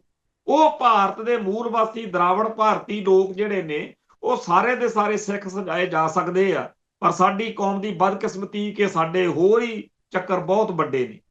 ਹੁਣ ਜਿਹੜੀ ਇਹ ਫਿਤਰਤ ਆ ਕਿ ਬ੍ਰਾਹਮਣ ਉੱਚਾ ਹੁੰਦਾ, ਬ੍ਰਾਹਮਣ ਦਾ ਘਰ ਵੱਡਾ ਮਹਾਨ ਹੁੰਦਾ, ਬ੍ਰਾਹਮਣ ਦੀ ਖਾਣ ਪੀਣ ਬਾਰੇ ਇੱਥੋਂ ਤੱਕ ਗੱਲਾਂ ਨੇ ਕਿ ਜੇ ਕੋਈ ਮੌਤ ਹੋ ਜੇ ਤਾਂ ਕਹਿੰਦੇ ਜੀ ਫਲਾਨੀ ਬਰਾਦਰੀ ਹੈ ਜਿਹੜੀ ਉਹਦੇ ਤਾਂ ਕੰਡੇ ਵਾਲੀ ਜਿਹੜੀ ਕਿੱਕਰ ਆ ਉਹ ਪੈਣੀ ਚਾਹੀਦੀ ਆ ਉੱਤੇ ਉਹਦੇ ਸ਼ਮਸ਼ਾਨ ਘਾਟ 'ਚ, ਫਲਾਨੇ ਤੇ ਆਹ ਧਮਕਾਨੇ। ਕਹਿੰਦੇ ਬ੍ਰਾਹਮਣ ਦੇ ਉੱਤੇ ਪਿੱਪਲ ਪਾਉਣਾ ਚਾਹੀਦਾ, ਚੰਦਨ ਦੀ ਲੱਕੜੀ ਪਾਓ, ਕਹਿੰਦੇ ਮਰੇ ਦੇ ਵੀ ਸਰੀਰ ਨੂੰ ਕਿਤੇ ਕੋਈ ਔਖ ਨਾ ਦੇ ਦੋ।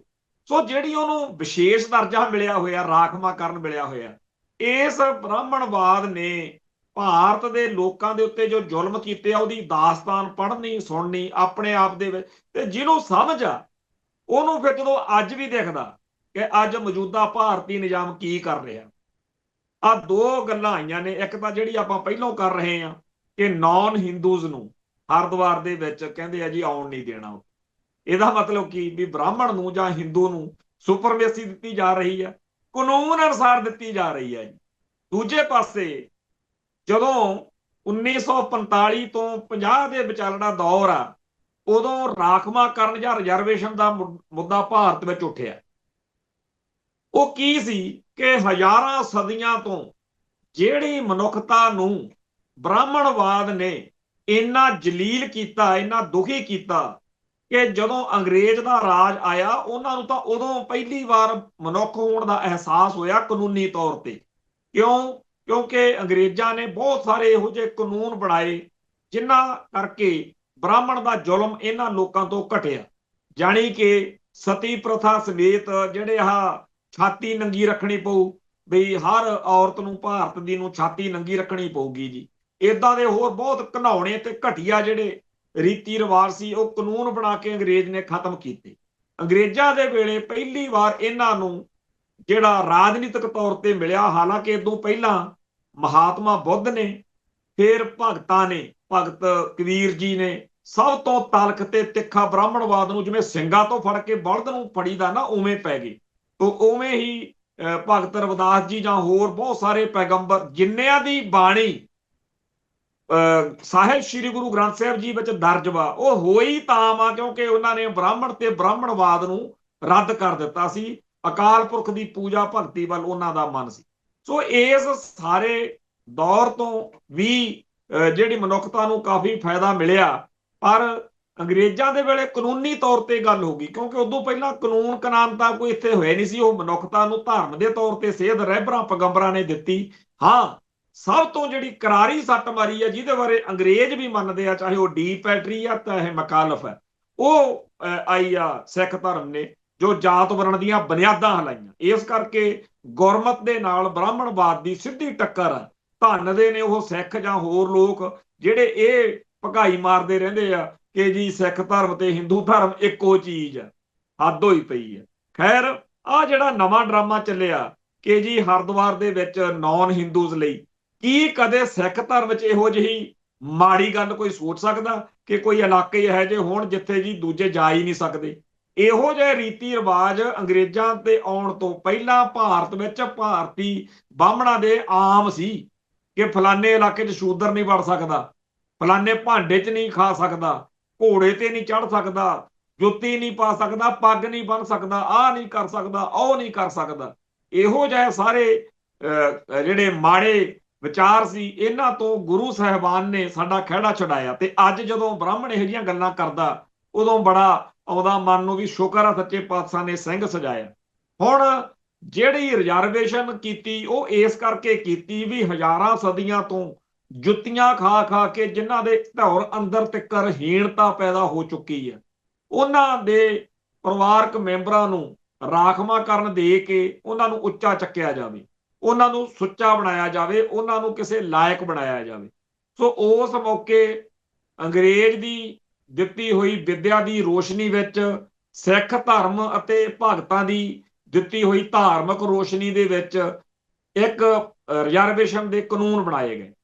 ਤੇ ਅੱਜ ਉਹਨਾਂ ਸਾਰੇ ਕਾਨੂੰਨਾਂ ਨੂੰ ਰੱਦ ਕਰਨ ਦਾ ਵਿਚਾਰ ਭਾਰਤ ਵਿੱਚ ਚੱਲ ਰਿਹਾ। ਹੁਣ ਤਾਂ ਸੁਪਰੀਮ ਕੋਰਟ ਨੇ ਕੱਲ ਪਰਸੋਂ ਇੱਕ ਫੈਸਲਾ ਵੀ ਦਿੱਤਾ ਕਿ ਰਾਖਵੇਂ ਕਰਨ ਵਾਲੀਆਂ ਗੱਲਾਂ ਛੱਡੋ ਜੀ। ਹੁਣ ਇਸ ਭਾਰਤ ਵਿੱਚ ਅੱਜ ਵੀ ਦਲਿਤ ਭਾਈਚਾਰੇ ਨੂੰ ਘੋੜੀ ਤੇ ਚੜ੍ਹਨ ਤੋਂ ਜੁੱਤੀਆਂ ਪੈਂਦੀਆਂ ਨੇ, ਵਿਆਹ ਮੌਕੇ ਸਿਹਰੇ ਲਾਉਣ ਕਰਕੇ, ਜਾਂ ਕੋਈ ਹੋਰ ਕਹਿੰਦੇ ਜੀ ਖੂਹ ਤੋਂ ਪਾਣੀ ਪੀ ਲਿਆ, ਹਰ ਰੋਜ਼ ਖਬਰਾਂ ਛਪਦੀਆਂ। ਦਲਿਤ ਉੱਤੇ ਮੂਤ ਕਰ ਦੇਣਾ ਜਾਂ ਦਲਿਤ ਨੂੰ ਕਿਸੇ ਤਰੀਕੇ ਨਾਲ ਹੋਰ ਜਲੀਲ ਕਰਨਾ ਆਮ ਖਬਰਾਂ। ਪਰ ਇੱਥੋਂ ਦਾ ਸਿਸਟਮ ਕਹਿੰਦਾ ਕਿ ਇਹ ਹੈ। ਇਸੇ ਕਰਕੇ ਕਹਿੰਦੇ ਆ ਨਾ ਕਿ ਪੰਜਾਬ, ਆ ਜਿਹੜਾ ਪੰਜਾਬ ਆ, ਇਸੇ ਕਰਕੇ ਯੂਪੀ ਬਿਹਾਰ ਤੇ ਹੋਰਨਾਂ ਖਿੱਤਿਆਂ ਦੇ ਲੋਕਾਂ ਨੂੰ ਭੱਜ ਭੱਜ ਕੇ ਇੱਥੇ ਆਉਣ ਦਾ, ਆਪਾਂ ਨੂੰ ਹਾਲਾਂਕਿ ਆਉਂਦਾ ਵੀ ਭਈਏ ਪ੍ਰੋਲਸ ਪਾਉਂਦੇ ਆ, ਪਰ ਉਹਨਾਂ ਨੂੰ ਇੱਥੇ ਸਵਰਗ ਲੱਗਦਾ। ਇੱਥੇ ਕੋਈ ਨਹੀਂ ਪੁੱਛਦਾ ਵੀ ਤੇਰੀ ਜਾਤ ਕਿਹੜੀ ਆ, ਤੂੰ ਕੌਣ ਆ। ਇੱਥੇ ਹਰੇਕ ਨੂੰ ਆਪਾਂ ਕਹਿੰਦੇ ਆ ਵੀ ਠੀਕ ਆ। ਇਸ ਗੱਲ ਦਾ ਉਹਨਾਂ ਨੂੰ ਪੁੱਛ ਕੇ ਦੇਖੋ ਜਿਹੜੇ ਇਹਦਾ ਇੱਥੇ ਪੰਜਾਬ ਦਾ ਆ ਕੇ, ਪੰਜਾਬ ਦਾ ਕਿਉਂ? ਕਿਉਂਕਿ ਉਹਨਾਂ ਨੂੰ ਇੱਥੇ ਸਿੱਖ ਧਰਮ ਦੇ ਕਰਕੇ ਬਹੁਤ ਜ਼ਿਆਦਾ ਫਾਇਦਾ ਦਿਖਦਾ। ਹੁਣ ਰਾਖਵੇਂ ਕਰਨ ਦੇ ਬਾਰੇ ਉਸ ਟਾਈਮ ਦੇ ਜਿਹੜੇ ਦਲਿਤ ਭਾਈਚਾਰੇ ਦੇ ਵਿੱਚੋਂ ਸਿੱਖ ਸਜੇ ਹੋਏ ਸੀ, ਉਹਨਾਂ ਨੂੰ ਬਹੁਤ ਕਰਾਰਾ ਝਟਕਾ ਲੱਗਿਆ। ਬਹੁਤ ਸਾਰੇ ਲੋਕਾਂ ਨੂੰ ਇਹ ਲੱਗਿਆ ਕਿ ਅਸੀਂ ਤਾਂ ਫਿਰ ਤਰੱਕੀ ਨਹੀਂ ਕਰ ਸਕਾਂਗੇ। ਸੋ ਉਹ ਹਿੰਦੂ ਲਿਖਾਉਣ ਲੱਗ ਗਏ। 20-25 ਹਜ਼ਾਰ ਨਹੀਂ, ਲੱਖਾਂ ਦੀ ਗਿਣਤੀ ਵਿੱਚ ਯੂਪੀ ਬਿਹਾਰ ਦੇ ਵਿੱਚ ਸਿੱਖ ਜਿਹੜੇ ਨਾਨਕਪੰਥੀ ਸੀ, ਉਹਨਾਂ ਨੇ ਸਿੱਖ ਹੋਣ ਤੋਂ ਇਨਕਾਰ ਕਰਤਾ। ਨਤੀਜਾ ਕੀ ਨਿਕਲਿਆ ਕਿ ਮਾਸਟਰ ਤਾਰਾ ਸਿੰਘ ਤੇ ਹੋਰ ਅਕਾਲੀ ਲੀਡਰਾਂ ਨੇ ਇਸ ਮਸਲੇ ਤੇ ਕਾਫੀ ਜਿਹੜੀ ਆ ਸੰਘਰਸ਼ ਲੜਿਆ ਤੇ ਅੰਤ ਫਿਰ ਸਿੱਖ ਕੌਮ ਦੇ ਵੀ ਕੁਝ ਹਿੱਸਿਆਂ ਨੂੰ ਰਾਖਵੇਂ ਕਰਨ ਦਾ ਜਿਹੜਾ ਲਾਭ ਦਿੱਤਾ ਗਿਆ। ਜਦੋਂ ਕਿ ਬ੍ਰਾਹਮਣਵਾਦੀ ਲੀਡਰ ਕਹਿੰਦੇ ਸੀ ਕਿ ਤੁਹਾਡੇ ਧਰਮ 'ਚ ਤਾਂ ਜਾਤ ਪਾਤ ਹੈ ਹੀ ਨਹੀਂ, ਤੁਹਾਡੇ ਜਿਹੜੇ ਦਲਿਤ ਸਿੱਖ ਨੇ, ਰਵਿਦਾਸੀਏ ਸਿੱਖ, ਮਜ਼੍ਹਬੀ ਸਿੱਖ ਜਾਂ ਫਲਾਣੇ ਸਿੱਖ, ਉਹ ਜਦੋਂ ਸਿੱਖ ਰਖਾਉਂਦੇ ਨੇ, ਉਹਨਾਂ ਨੂੰ ਕਾਹਤੋਂ ਰਾਖਵਾਂ ਕਰਨ ਦਾ ਲਾਭ ਦਿੱਤਾ ਜਾਵੇ? ਸਿਰਫ ਹਿੰਦੂ ਕਹਾਉਣ ਵਾਲਿਆਂ ਨੂੰ ਹੀ ਰਾਖਵਾਂ ਕਰਨ ਦਾ ਲਾਭ ਮਿਲੂ। ਮਤਲਬ ਕਿ ਜੇਕਰ ਹਿੰਦੂ ਦੀ ਮੋਹਰ ਲਵਾਓਗੇ, ਤੇ ਅੱਜ ਸਿਆਸੀ ਤੌਰ ਦੇ ਉੱਤੇ ਹਿੰਦੂ ਹੋਣ ਦੇ ਅਰਥ ਉਹ ਕਹਿੰਦੇ ਕਰੋੜਾਂ ਦੀ ਗਿਣਤੀ 'ਚ, ਜਦੋਂ ਕਿ ਅਸਲ ਵਿੱਚ ਬ੍ਰਾਹਮਣ ਦੀ ਜਿਹੜਾ ਇਹਨਾਂ ਸਾਰੇ ਲੋਕਾਂ ਨੂੰ ਵਰਤ ਕੇ, ਐਕਸਪਲੋਇਟ ਕਰਕੇ, ਸ਼ੋਸ਼ਣ ਕਰਕੇ ਆਪਦੀ ਸੱਤਾ ਚਲਾ ਰਿਹਾ, ਉਹਦੀ ਗਿਣਤੀ ਭਾਰਤ ਵਿੱਚ ਸਭ ਤੋਂ ਘੱਟ ਵਾ। ਬਾਕੀ ਉਹਦੇ ਕੋਲੋਂ ਜੁੱਤੀਆਂ ਹੀ ਖਾਂਦੇ ਨੇ।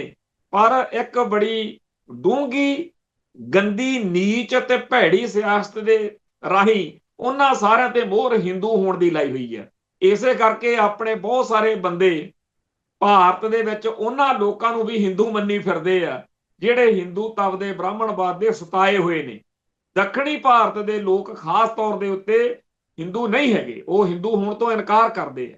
ਖੈਰ, ਜਿਹੜੀ ਗੱਲ ਆਪਣੀ ਚੱਲ ਰਹੀ ਆ, ਜਦੋਂ ਆ ਖਬਰ ਪੜ੍ਹੀ ਕਿ ਉੱਤਰਾਖੰਡ ਦੇ ਵਿੱਚ ਹਰਿਦੁਆਰ ਦੇ ਵਿੱਚ ਉਹ ਜੀ ਇੱਕ ਇਲਾਕੇ ਇਹੋ ਜਿਹੇ ਖੜੇ ਕਰਨਾ ਚਾਹੁੰਦੇ ਆ, ਕੀ ਕਦੇ ਆਪਾਂ ਸੋਚ ਸਕਦੇ ਆ ਕਿ ਆਪਣੇ ਪੰਜਾਬ ਦੇ ਵਿੱਚ ਕੋਈ ਖਿੱਤੇ ਹੋਣ ਜਿੱਥੇ ਕਹੀਏ ਵੀ ਇਕੱਲੇ ਜਿਹੜੇ ਆ ਖਾਲਸੇ ਉਹੀ ਜਾਣਗੇ, ਬਾਕੀ ਕੋਈ ਜਾ ਨਹੀਂ ਸਕਦੇ?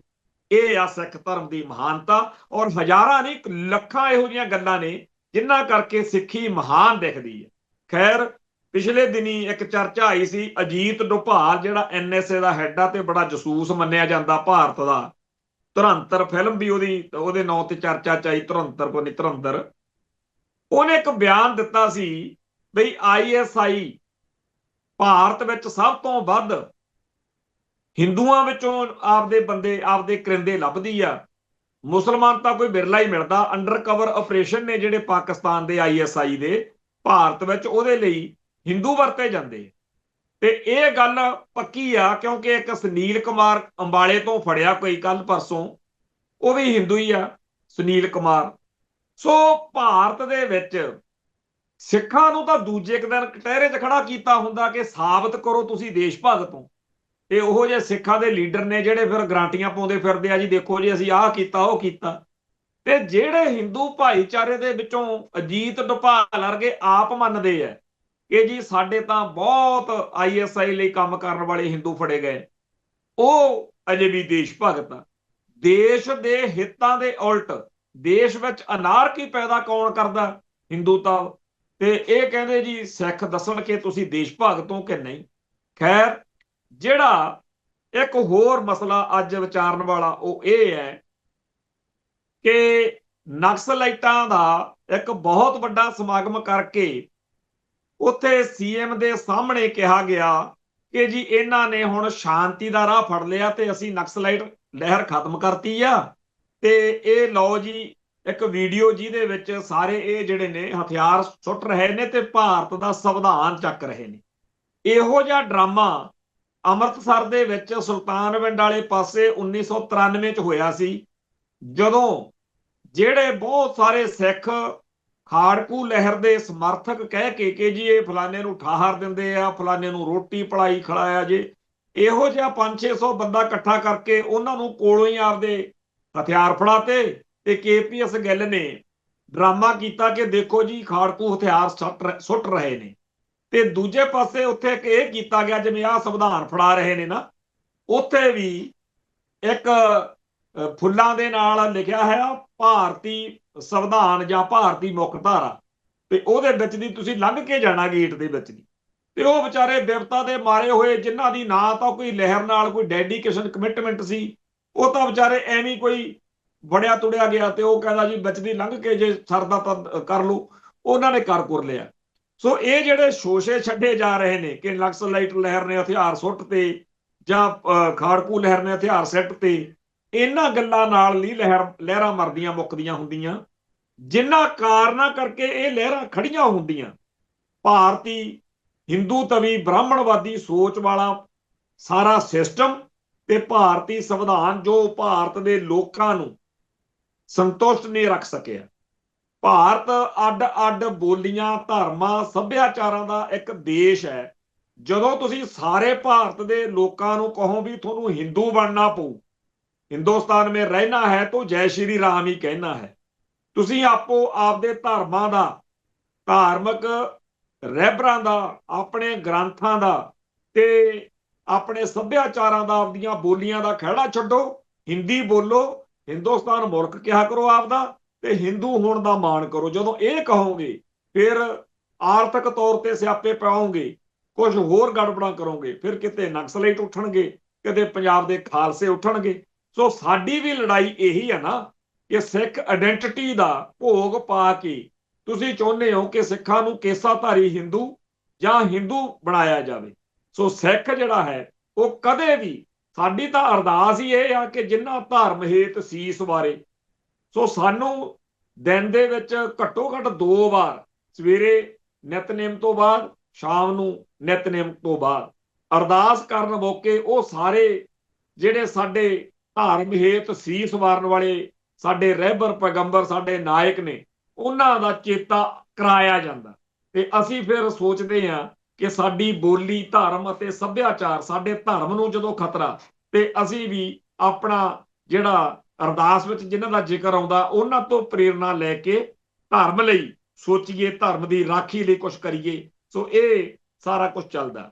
ਹੁਣ ਇਸ ਗੱਲ ਦੇ ਉੱਤੇ ਬਾਹਮਣ ਨੂੰ ਬੜੀ ਤਕਲੀਫ ਆ ਕਿ ਇਹ ਜੀ ਟਿਕਦੇ ਨਹੀਂ, ਇਹ ਛੱਡਦੇ ਨਹੀਂ। ਆ ਖਬਰ ਬਾਦੇ ਸਾਹਮਣੇ ਜੰਮੂ ਕਸ਼ਮੀਰ ਦੇ ਵਿੱਚ, ਜੰਮੂ ਸ਼ਹਿਰ ਦੇ ਵਿੱਚ ਕੋਈ ਇਲਾਕਾ ਭਗਵਤੀ ਨਗਰ ਆ ਸ਼ਾਇਦ ਉਹਦਾ ਨਾਮ, ਉੱਥੇ ਕੋਈ ਵੰਡਰ ਪਾਰਕ ਬਣਾ ਰਹੀ ਆ ਸਰਕਾਰ, ਤੇ ਉਹਦੇ ਵਿਚਾਲੇ ਕਹਿੰਦੇ ਜੀ ਦਰਬਾਰ ਸਾਹਿਬ ਦਾ ਜਿਹੜਾ ਮਾਡਲ ਆ ਉਹ ਲਾਉਣਾ।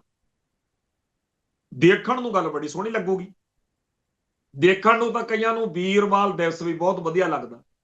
ਬਾਹਮਣ ਦੀ ਫਿਤਰਤ ਹੀ ਇਹ ਆ ਕਿ ਉਹ ਹਮਲਾ ਵੀ ਇਉਂ ਕਰਦਾ ਵੀ ਬੰਦਿਆਂ ਨੂੰ ਲੱਗੇ ਸਾਡੇ ਤੇ ਅਹਿਸਾਨ ਹੋ ਰਿਹਾ। ਜਿਹਦਾ ਗਲਾ ਵੱਢਣਾ ਹੁੰਦਾ ਨਾ, ਉਹਨੂੰ ਇਉਂ ਕਿਹਾ ਜਾਂਦਾ ਵੀ ਬਾਹਲਾ ਹਿੱਲ ਨਾ, ਗਰਦਨ ਸਹੀ ਥਾਂ ਤੋਂ ਕਟਾ ਆਪਦੀ ਤੋਂ। ਸੋ ਇਹ ਫਿਤਰਤ।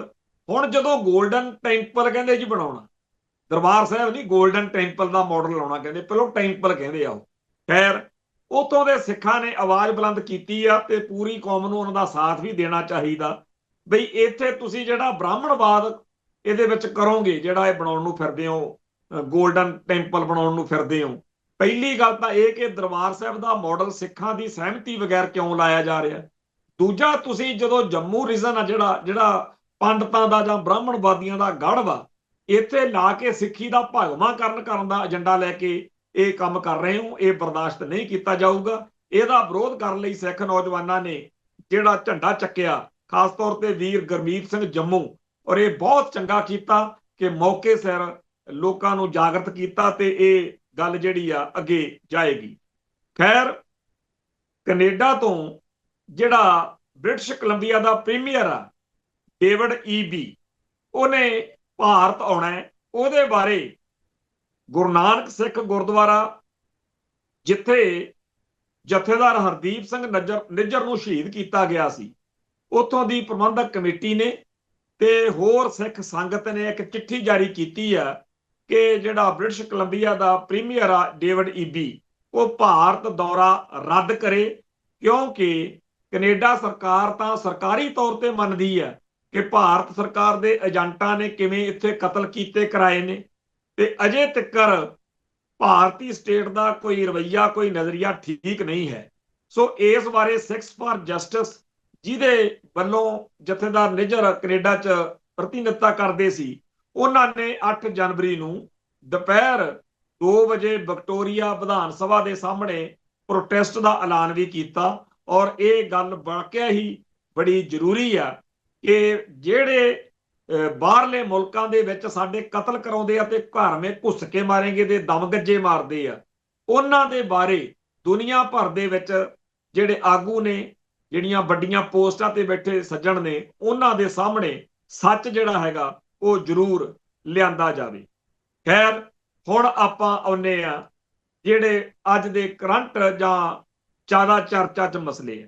ਉਹਦੇ ਵਿੱਚ 328 ਪਾਵਨ ਸਰੂਪਾਂ ਵਾਲੇ ਮਸਲੇ ਤੇ ਜਥੇਦਾਰ ਭਾਈ ਸਾਹਿਬ ਭਾਈ ਨਾਰਾਇਣ ਸਿੰਘ ਜੀ ਚੌੜਾ, ਜਿਨ੍ਹਾਂ ਨੇ ਸਿੱਖ ਕੌਮ ਦੇ ਇਤਿਹਾਸ ਵਿੱਚ, ਸੰਘਰਸ਼ ਵਿੱਚ ਬੜਮੁੱਲਾ ਯੋਗਦਾਨ ਪਾਇਆ, ਉਹਨਾਂ ਨੇ ਇਹ ਕਿਹਾ ਹੈ ਕਿ ਸਾਹਿਬ ਸ੍ਰੀ ਗੁਰੂ ਗ੍ਰੰਥ ਸਾਹਿਬ ਜੀ ਦੀ ਪਵਿੱਤਰਤਾ ਤੇ ਖਾਲਸਾ ਪੰਥ ਦੀ ਆਸਥਾ ਨਾਲ ਜੁੜਿਆ ਜਿਹੜਾ 328 ਸਰੂਪਾਂ ਵਾਲਾ ਮਾਮਲਾ, ਇਹ ਬਹੁਤ ਸਾਲਾਂ ਤੋਂ ਲਮਕ ਰਿਹਾ ਤੇ ਸਿੱਖ ਕੌਮ ਜਾਣਨਾ ਚਾਹੁੰਦੀ ਹੈ ਕਿ ਪਾਵਨ ਸਰੂਪ ਕਿੱਥੇ ਨੇ ਤੇ ਕਿਸ ਹਾਲਤ ਵਿੱਚ ਨੇ, ਇਹ ਕਿਸ ਦੇ ਕਹਿਣ ਤੇ ਕਿਸ ਨੇ ਕਿੱਥੇ ਤੇ ਕਿਉਂ ਭੇਜੇ। ਤੀਜਾ ਇਹ ਕਿ ਅੱਗ ਬੁਝਾਉਣ ਮੌਕੇ ਜਦੋਂ ਅੱਗ ਕਹਿੰਦੇ ਜੀ ਲੱਗੀ, ਉੱਥੇ ਕਿੰਨੇ ਸਰੂਪ ਉਦਣ ਜਿਹੜੇ ਆ ਨੁਕਸਾਨੇ ਗਏ ਤੇ ਉਹ ਫਿਰ ਕਿੱਥੇ ਉਹਨਾਂ ਦਾ ਸੰਸਕਾਰ ਹੋਇਆ। ਅੱਗੇ ਹੈਗਾ ਕਿ ਉਹਨਾਂ ਦਾ ਸਰਕਾਰੀ ਰਿਕਾਰਡ ਜਿਹੜਾ ਹੈਗਾ ਕਿਉਂ ਨਹੀਂ ਰੱਖਿਆ ਗਿਆ। ਇਸ ਸਾਰੇ ਮਾਮਲੇ ਉੱਤੇ ਭਾਈ ਨਾਰਾਇਣ ਸਿੰਘ ਚੌੜਾ ਨੇ ਕਿਹਾ ਕਿ ਇਹ ਜਿਹੜੀ ਚੱਲ ਰਹੀ ਆ ਸਾਰੀ ਪ੍ਰਕਿਰਿਆ, ਇਹਦੇ ਵਿੱਚ ਸ਼੍ਰੋਮਣੀ ਕਮੇਟੀ ਨੇ ਪਾਵਨ ਸਰੂਪਾਂ ਵਾਲੇ ਮਸਲੇ ਦਾ ਥੋ ਪਤਾ ਦੱਸਣ ਦੀ ਥਾਂ ਜਿਹਨੇ ਵੀ ਆਵਾਜ਼ ਬੁਲੰਦ ਕੀਤੀ ਆ ਉਹਨੂੰ ਆਵਾਜ਼ ਨੂੰ ਦਬਾਉਣ ਦਾ ਰਾਹ ਫੜਿਆ। ਤੇ ਦੂਜੇ ਪਾਸੇ ਇਸ ਸਾਰੇ ਮਸਲੇ ਉੱਤੇ ਸ਼੍ਰੋਮਣੀ ਕਮੇਟੀ, ਬਾਦਲ ਦਲ, ਪੰਜਾਬ ਸਰਕਾਰ ਤੇ ਹੋਰ ਜਿਹੜੇ ਇਹਦੇ ਵਿੱਚ ਲੋਕ ਨੇ ਉਹ ਆਪੋ ਆਪਣੇ ਹਿਸਾਬ ਨਾਲ ਸਿਆਸੀ ਕੀੜਾ ਕੱਢ ਰਹੇ ਨੇ। ਤੋ ਜਥੇਦਾਰ ਭਾਈ ਨਰਾਇਣ ਸਿੰਘ ਚੌੜਾ ਨੇ ਕਿਹਾ ਕਿ ਇਹ ਖਾਲਸਾ ਪੰਥ ਦਾ ਮੁੱਦਾ, ਤੋ ਸਾਨੂੰ ਸਾਰਿਆਂ ਨੂੰ ਇਹਦੇ ਬਾਰੇ ਆਪਣਾ ਫਰਜ਼ ਜਿਹੜਾ ਉਹ ਨਿਭਾਉਣਾ ਚਾਹੀਦਾ। ਹੁਣ ਫਰਜ਼ ਨਿਭਾਉਣ ਵਾਲੀ ਅਗਲੀ ਗੱਲ ਜਿਹੜੀ ਵਾਪਰੀ ਕਿ ਅੱਜ ਸ਼੍ਰੋਮਣੀ ਅਕਾਲੀ ਦਲ ਅੰਮ੍ਰਿਤਸਰ ਦੇ ਕਾਰਜਕਾਰੀ ਪ੍ਰਧਾਨ ਈਮਾਨ ਸਿੰਘ ਮਾਨ ਤੇ ਹੋਰ ਆਗੂਆਂ ਨੇ ਦਰਬਾਰ ਸਾਹਿਬ ਦੇ ਬਾਹਰ ਤੇਜਾ ਸਿੰਘ ਸਮੁੰਦਰੀ ਹਾਲ ਹੈ ਉੱਥੇ ਇੱਕ ਪ੍ਰੋਟੈਸਟ ਕੀਤਾ ਤੇ ਸ਼੍ਰੋਮਣੀ ਕਮੇਟੀ ਦੇ ਕਰਮਚਾਰੀਆਂ ਨੂੰ ਜਿੱਥੇ ਮੰਗ ਪੱਤਰ ਦਿੱਤਾ ਉੱਥੇ ਚੂੜੀਆਂ, ਜਿਹਨੂੰ ਵੰਗਾਂ ਕਹਿੰਦੇ ਆ, ਉੱਥੇ ਭੇਂਟ ਕੀਤੀਆਂ ਕਿ ਤੁਸੀਂ ਚੇਤੇ ਕਰੋ ਕਿਵੇਂ ਜਦੋਂ ਮਾਈ ਭਾਗ ਕੌਰ ਨੇ ਸੁਣਿਆ ਸੀ ਕਿ ਪਿੱਠ ਦਿਖਾ ਕੇ ਬੇਦਾਵਾ ਦੇ ਕੇ ਭੱਜਿਆ ਏ, ਉਹਨਾਂ ਨੂੰ ਚੂੜੀਆਂ ਦੇ ਕੇ ਵੰਗਾਰਿਆ ਸੀ ਤੇ ਉਹ ਫਿਰ ਸਿੰਘ ਮੁਕਤਸਰ ਜਾ ਕੇ ਖਦਰਾਣੇ ਦੀ ਢਾਬ ਤੇ ਸ਼ਹੀਦੀਆਂ ਪਾ ਗਏ ਸੀ ਗੁਰੂ ਲਈ। ਅਸੀਂ ਵੀ ਤੁਹਾਨੂੰ ਵੰਗਾਰਨ ਆਏ ਆ ਸ਼੍ਰੋਮਣੀ ਕਮੇਟੀ ਦੇ ਮੁਲਾਜ਼ਮੋ। ਗੁਰੂ ਗ੍ਰੰਥ ਸਾਹਿਬ ਜੀ ਦੇ ਮਸਲੇ ਉੱਤੇ ਤੁਹਾਡਾ ਫਰਜ਼ ਬਣਦਾ, ਜੋ ਤੁਸੀਂ ਕੱਲ ਬਿਆਨਬਾਜ਼ੀ ਕੀਤੀ ਆ ਕਿ ਜੀ ਅਸੀਂ ਇਸ ਮਸਲੇ ਤੇ ਸਰਕਾਰ ਦਾ ਸਾਥ ਨਹੀਂ ਦੇਵਾਂਗੇ, ਉਹ ਆਪਦੀ ਥਾਂ ਤੇ ਆ, ਪਰ ਅੱਜ ਤੁਹਾਨੂੰ ਅਸੀਂ ਅਹਿਸਾਸ ਕਰਾਉਣ ਆਏ ਆ ਕਿ 328 ਪਾਵਨ ਸਰੂਪਾਂ ਦੇ ਮਸਲੇ ਦੇ ਜਿਹੜੇ ਦੋਸ਼ੀ ਨੇ ਜਾਂ ਪੂਰੀ ਕਹਾਣੀ ਉਹ ਨਸ਼ਰ ਹੋਣੀ ਚਾਹੀਦੀ ਆ। ਖਾਸ ਤੌਰ ਦੇ ਉੱਤੇ ਇਹ ਪਤਾ ਲੱਗਣਾ ਚਾਹੀਦਾ ਕਿ ਉਹ ਸਰੂਪ ਕਿੱਥੇ ਨੇ। ਸੋ ਅੱਜ ਇਹ ਜਿਹੜੀ ਗੱਲ ਵਾਪਰੀ 328 ਪਾਵਨ ਸਰੂਪਾਂ ਵਾਲੇ ਮਸਲੇ ਤੇ, ਇਹ ਪੂਰੀ ਕੌਮ ਦੀ ਮੰਗ ਆ। ਅਸੀਂ ਸਾਰੇ ਦੇ ਸਾਰੇ, ਕੋਈ ਵੀ ਸਿੱਖ ਕੌਮ ਦੇ ਵਿੱਚ ਵਿਚਾਰਧਾਰਕ ਤੌਰ ਤੇ ਵਖਰੇਵੇਂ ਰੱਖਦੇ ਹੋਈਏ, ਪਰ ਸਾਰਿਆਂ ਨੂੰ ਇਸ ਗੱਲ ਦਾ ਦੁੱਖ ਆ ਕਿ ਸਾਹਿਬ ਸ੍ਰੀ ਗੁਰੂ ਗ੍ਰੰਥ ਸਾਹਿਬ ਜੀ ਦੇ ਉਹ ਪਾਵਨ ਸਰੂਪ ਕਿੱਥੇ ਨੇ। ਸੋ ਇਸ ਗੱਲ ਦੇ ਉੱਤੇ ਸ਼੍ਰੋਮਣੀ ਕਮੇਟੀ ਦਾ ਜੋ ਰਵੱਈਆ ਹੈ ਉਹ ਬਹੁਤ ਜ਼ਿਆਦਾ ਦਿਲ ਨੂੰ ਦੁਖੀ ਕਰਨ ਵਾਲਾ ਹੈ। ਸੋ ਇਸ ਗੱਲ ਦੇ ਉੱਤੇ ਸਾਡੀ ਸਾਰੀ ਕੌਮ ਨੂੰ ਇਹ ਹੋਣਾ ਚਾਹੀਦਾ ਹੈ ਕਿ ਸ਼੍ਰੋਮਣੀ ਕਮੇਟੀ ਨੂੰ ਕਿਸੇ ਵੀ ਤਰੀਕੇ ਨਾਲ ਬਖਸ਼ਿਆ ਨਾ ਜਾਵੇ। ਰਾਜਨੀਤਿਕ ਧਿਰਾਂ ਇੱਕ ਦੂਜੇ ਦੇ ਸਿਰ ਸੁਆਹ ਪਾਉਣ, ਜੋ ਕਰਨਾ ਕਰਨ, ਨਹੀਂ ਕਰਨਾ ਨਾ ਕਰਨ, ਪਰ ਗੁਰੂ ਸਾਹਿਬ ਦੇ ਮਾਣ ਸਨਮਾਨ ਦੇ ਮਸਲੇ ਉੱਤੇ ਆਪਾਂ ਸਾਰੇ ਮੋਟੀ ਜੀ ਗੱਲ ਰੱਖੀਏ ਕਿ ਸਾਡੇ ਲਈ ਸਾਰੀਆਂ ਸਿਆਸੀ ਪਾਰਟੀਆਂ ਇੱਕੋ ਜਿਹੀਆਂ ਹੀ ਨੇ। ਇਹ ਦਿੱਲੀ ਤੋਂ ਚੱਲਦੀਆਂ ਨੇ ਤੇ ਪੰਜਾਬ ਨੂੰ ਪਿੱਠ ਦਿਖਾਉਂਦੀਆਂ, ਪੰਥ ਨੂੰ ਪਿੱਠ ਦਿਖਾਉਂਦੀਆਂ। ਇਹ ਆਪਦੀ ਰਾਜਨੀਤਿਕ ਰੋਟੀਆਂ ਚਮਕਾਉਣ ਲਈ ਗੁਰੂ ਗ੍ਰੰਥ ਸਾਹਿਬ ਜੀ ਦਾ ਮੁੱਦਾ ਹੋਵੇ, ਅਕਾਲ ਤਖਤ ਸਾਹਿਬ ਦਾ ਮੁੱਦਾ ਹੋਵੇ, ਇਹ ਉੱਥੇ ਗਲਤ ਕਰਦੀਆਂ ਨੇ। ਸੋ ਸਾਨੂੰ ਇਹ ਬਰਦਾਸ਼ਤ ਨਹੀਂ ਕਰਨਾ ਚਾਹੀਦਾ ਕਿ ਲਓ ਜੀ ਫਲਾਨਾ ਠੀਕ ਆ ਤੇ ਫਲਾਨਾ ਗਲਤ ਆ। ਧੜਿਆਂ ਤੇ ਧਿਰਾਂ ਤੋਂ ਦੂਰ ਰਹਿ ਕੇ ਸੱਚਾਈ ਦੀ ਗੱਲ ਕਰਨੀ ਚਾਹੀਦੀ ਹੈ। ਜਿਹੜੀ ਜਿੰਨੀ ਗੱਲ ਜਿਹਦੀ ਸਹੀ ਆ ਓਨਾ ਉਹਦਾ ਸਾਥ ਦਈਏ।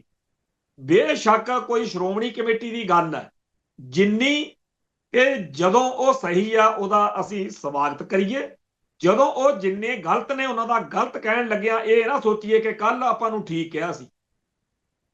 ਉਵੇਂ ਹੀ ਅਕਾਲ ਤਖਤ ਸਾਹਿਬ ਦੀ ਗੱਲ ਆ, ਇਵੇਂ ਹੀ ਪੰਜਾਬ ਸਰਕਾਰ ਦੀ ਗੱਲ ਆ, ਕਿਉਂਕਿ ਇਹ ਸਾਰੇ ਲੋਕ ਜਿਹੜੇ ਇਹਨਾਂ ਅਹੁਦਿਆਂ ਤੇ ਇਹਨਾਂ ਗੱਲਾਂ 'ਚ ਬੈਠੇ ਆ, ਇਹ ਸਾਡੀ ਕੌਮ ਨੂੰ ਪੂਰੀ ਤਰ੍ਹਾਂ ਜਿਵੇਂ ਕਹਿੰਦੇ ਆ ਵੀ ਇੱਕ ਗਧੀ ਗੇੜ 'ਚ ਪਾ ਰਹੇ ਨੇ।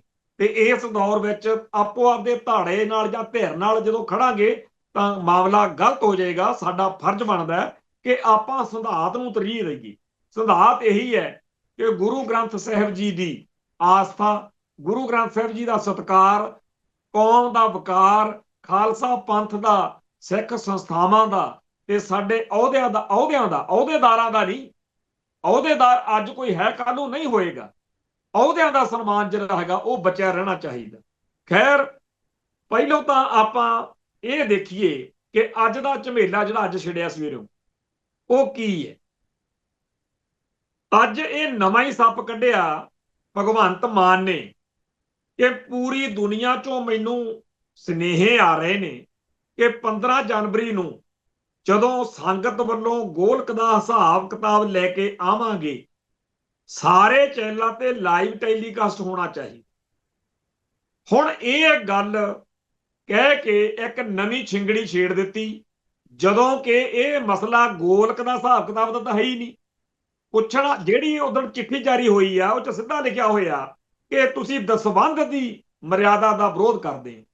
ਸੋ ਦਸਵੰਧ ਦੇ ਮਸਲੇ ਨੂੰ ਗੁਰੂ ਦੀ ਗੋਲਕ ਦਾ ਹਿਸਾਬ ਕਿਤਾਬ ਕਹਿ ਕੇ ਗੁੰਮਰਾਹ ਕੀਤਾ ਜਾ ਰਿਹਾ। ਆਉਣ ਵਾਲੇ ਦਿਨਾਂ ਦੇ ਵਿੱਚ ਇਹ ਮਸਲਾ ਹੋਰ ਜ਼ਿਆਦਾ ਤਿੱਖਾ ਤੇ ਤੇਜ਼ ਹੋਵੇਗਾ। ਪੂਰੀ ਕੌਮ ਨੂੰ ਬੇਨਤੀ ਕਰਦੇ ਆ ਕਿ ਧੜਿਆਂ ਤੇ ਧਿਰਾਂ ਦੀ ਸਿਆਸਤ ਵਿੱਚੋਂ ਨਿਕਲੋ, ਸਿਧਾਂਤ ਦੀ ਗੱਲ ਵੱਲ ਨੂੰ ਆਈਏ। ਜਿਹੜੀ ਗੱਲ ਭਗਵੰਤ ਮਾਨ ਦੀ ਗਲਤ ਹੈ ਉਹਨੂੰ ਗਲਤ ਕਹਿਣ ਦੀ ਹਿੰਮਤ ਕਰੋ।